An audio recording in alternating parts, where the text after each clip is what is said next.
Hi everyone, I'm Aurora. Today I want to introduce a brilliant theater tradition to you called British pantomime. What is British pantomime?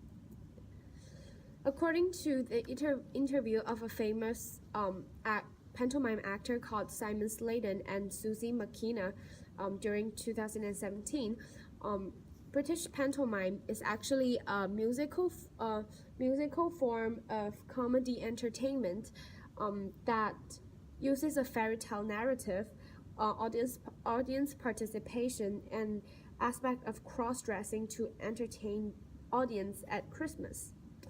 It teaches the audience about morality, how we behave, and values. The history of British pantomime.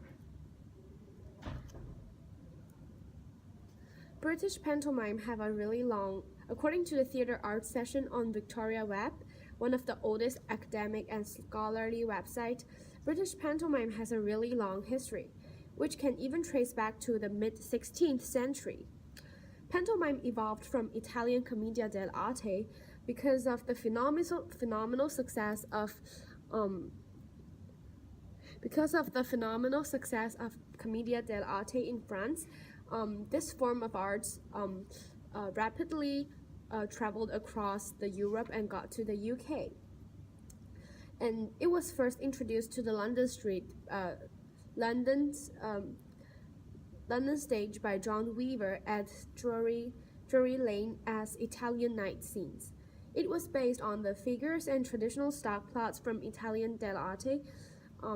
Because the actors don't speak English, they had to use singing and dancing to emphasize the movement so that the audience can understand. All the narrative was conducted in mime and without dialogue. Now I'm going to answer your question by introducing several pantomime conventions to you. The first convention is called slapstick.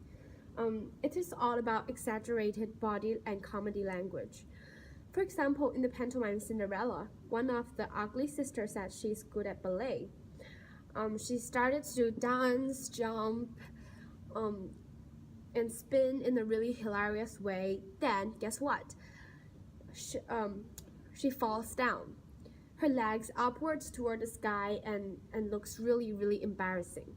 Then she rolls on the ground and then gets up. Continues to say, "See, I'm good at ballet," and using her funny, hilarious gesture to imitate the ballet dancer. This creates an extraordinary comedic effect. Dame is a character commonly played by a male.